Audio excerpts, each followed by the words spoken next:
당신에게 독이 되는 방언기도 습관이 있습니다. 죽을 것 같습니다. 방언으로 하루 3-4시간씩 며칠 몇 날을 골방에 앉아 방언기도만 하고 있습니다. 그러나 첩첩산중 엎침대 덮친격으로 여기저기 문제가 터져 나옵니다. 저의 문제를 해결해 주십사. 오랫동안 방언기도만 하면서 살아왔는데 하나님은 침묵만 하시고 계십니다. 목사님 같은 능력 있는 분이 대신 기도해 주시면 안 되겠습니까? 하나님께 여쭈어 주십시오. 그리고 저의 기도 좀 부탁드릴게요. 이렇게 메시지를 보내신 분이 많습니다. 당신은 지금 당신에게 독이 되는 방언기도의 습관이 있습니다. 내 짐을 여호와께 맡기라. 시편 55편. 이 말씀을 키워드로 하고 오늘 비밀 코드 사역을 열겠습니다. 혹시 아십니까? 몇몇 주의 종들이 성도들을 스포일드 차일드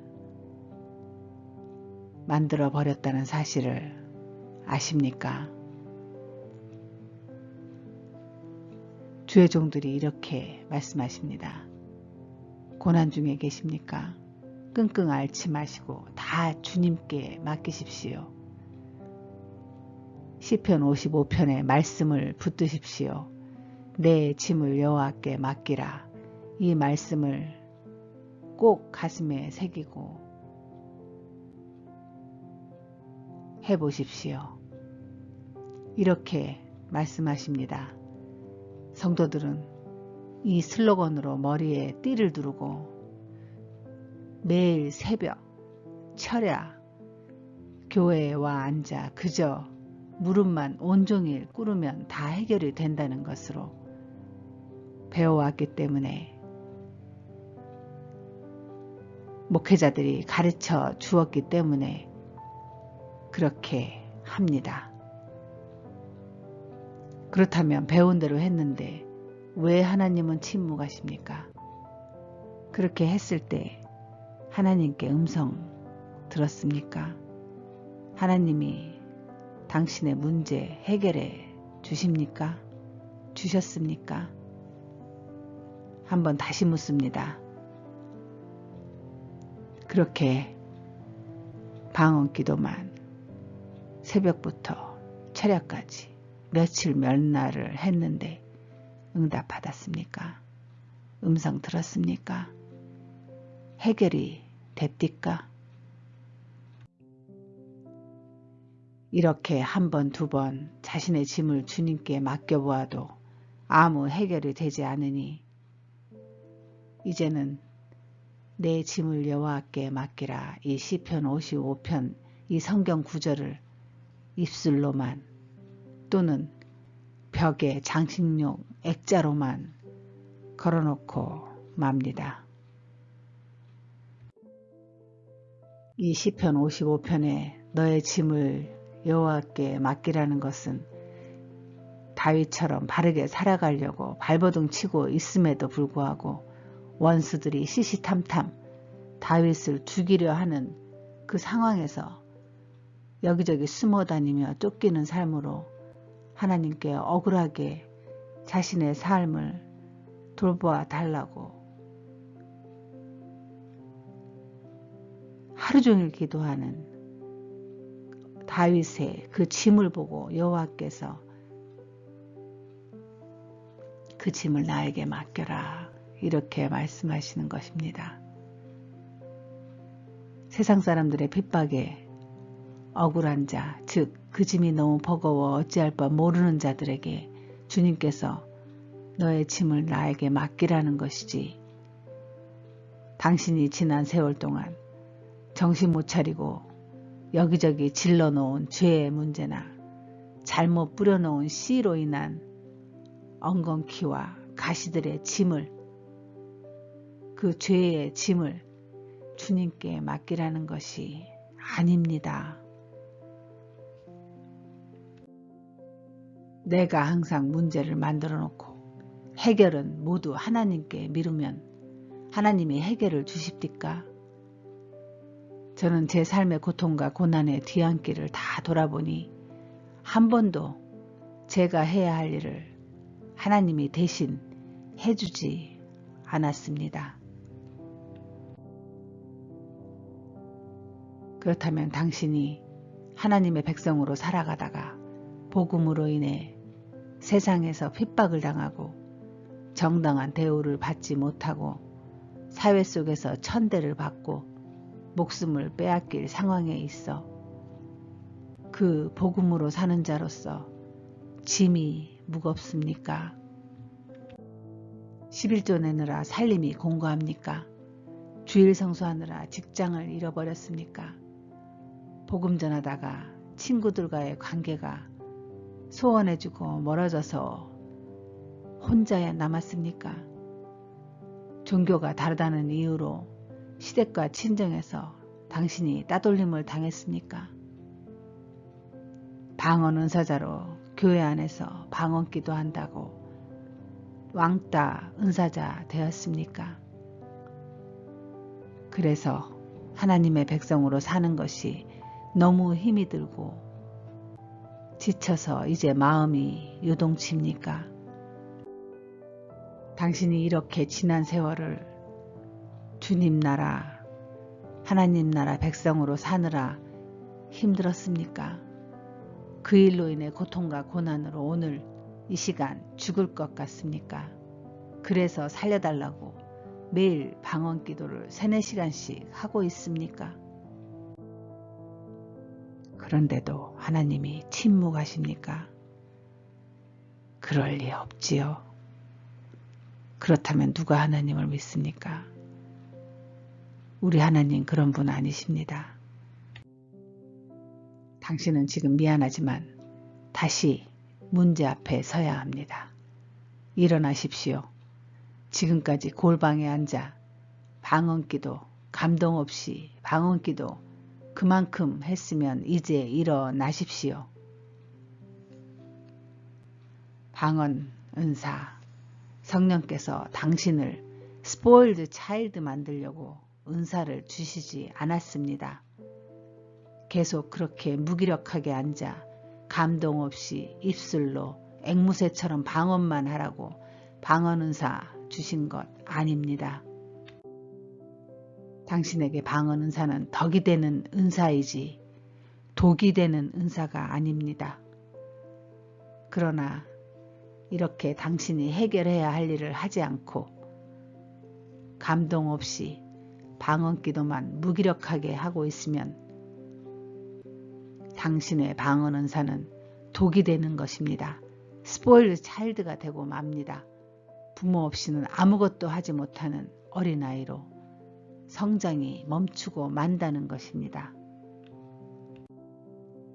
세상 사람들이 우리들에게 비아냥될 때 하는 말이 있습니다. 기도만 하면 다 해결되느냐? 알아듣지도 못하는 방언기도 응답도 받지 못하면서 기도만 하면 다냐? 그래요. 그렇게 말하는 것 맞아요. 그렇게 무기력하게 앉아있으니 그런 말 들어도 맞아요. 이미 일은 다 저질러 놓고 기도만 하면 됩니까? 그 정도 기도했으면 됐습니다. 현실 도피자처럼 무기력하게 아무 감동도 없이 입술만 움직이는 앵무새 방언기도. 그렇게 하면 뭐합니까? 자, 보십시다.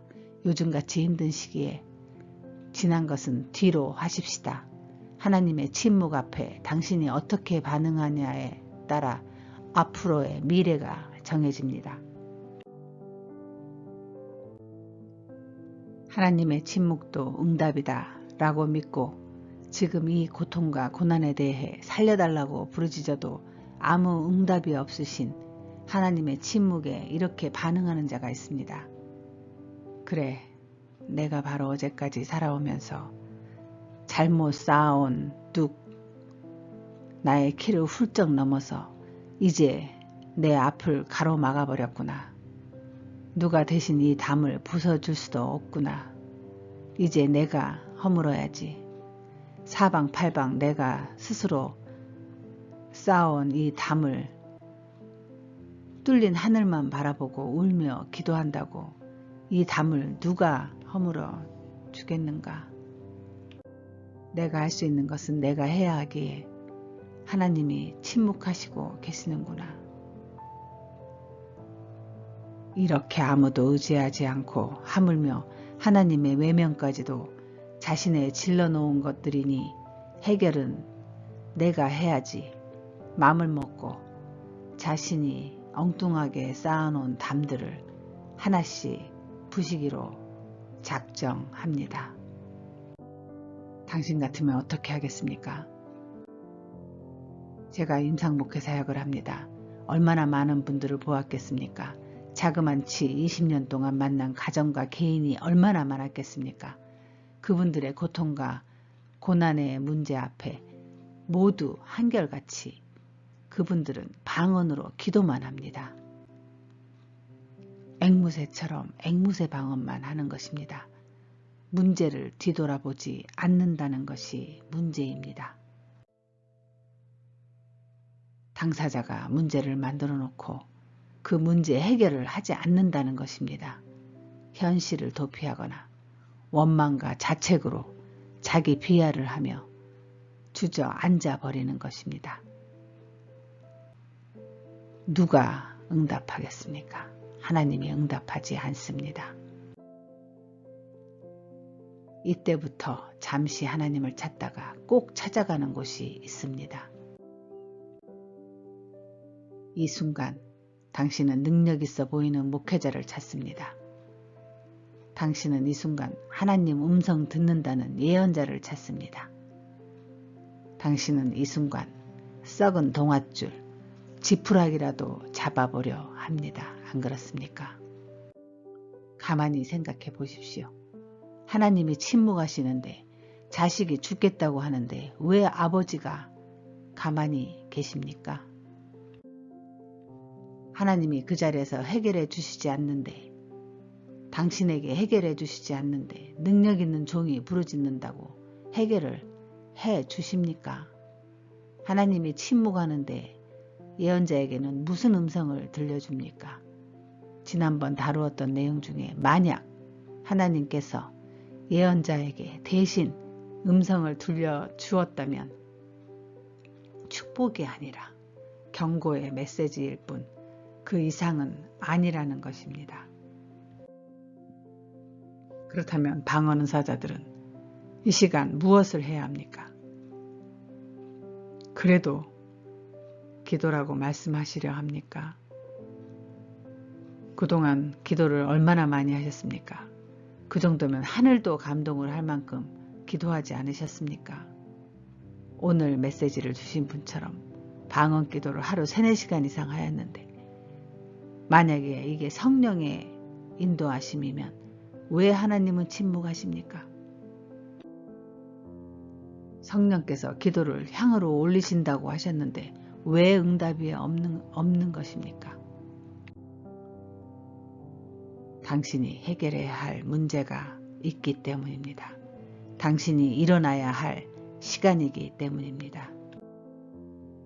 올바른 방언 은사자의 영성 기도는 일이 터지기 전에 주의 뜻대로 살아가기 위해 일이 터지지 않기 위해 일상을 방언으로 주님과 교통하는 것이라 말씀드렸었습니다.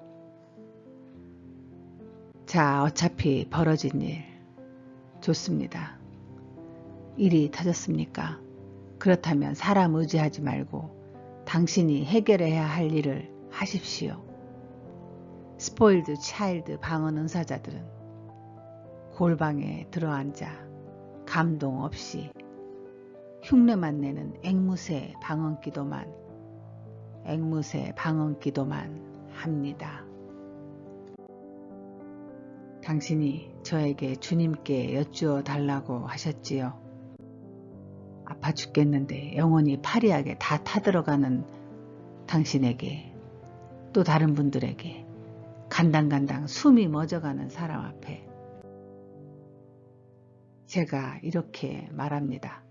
지금 당신의 고통, 당신이 최소 5년 전부터 당신의 삶에 뿌려놓은 씨들을 엉겅퀴와 가시가 된 이 상황에서 거두고 있는 것입니다. 제가 이렇게 말해야 합니다.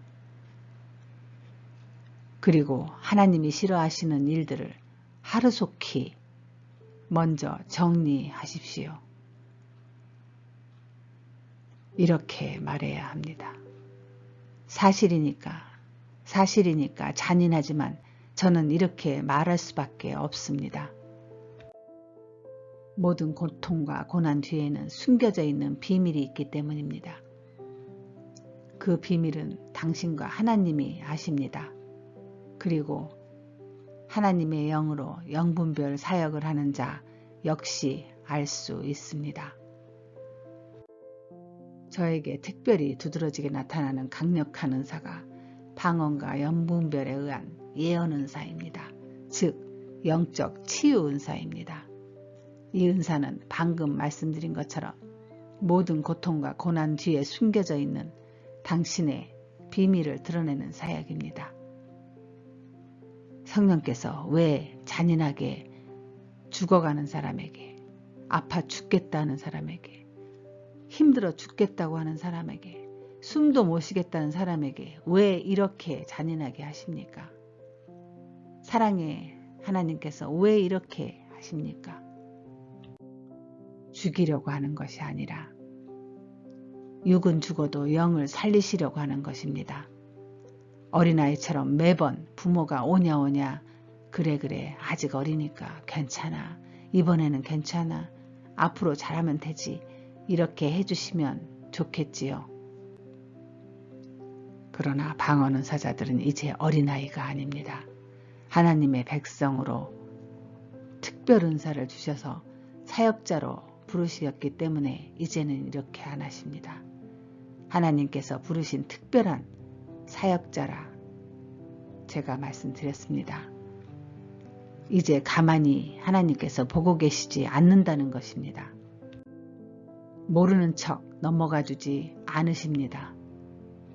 감동 없이 앵무새처럼 기도만 하는 무능력도, 모든 문제 앞에 중보기도만 내놓고 막상 자신은 축 처져 있는 영적 게으름도, 모든 걸 다른 사람에게 기도 부탁하는 그 나태함도,